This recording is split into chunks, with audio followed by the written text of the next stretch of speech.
Ngjarje e rëndë, 31 vjeçari jep fund jetës, gjendet i varur në shkallët e banesës. Një ngjarje e rëndë ka ndodhur në Përmet, kur rreth orës 19 është gjetur i vetvarur shtetasi D. Muçenji, 31 vjeç, në fshatin Skutaraq, njësia administrative Petran.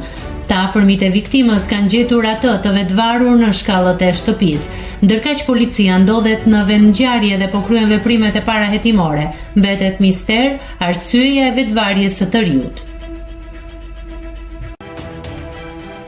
Nëse klikoni mbi butonin subscribe, do t'ju shfaqen të gjitha publikimet tona. Ju ftoj t'i bëni subscribe kanalit, të pëlqeni videot dhe të lini komentin tuaj.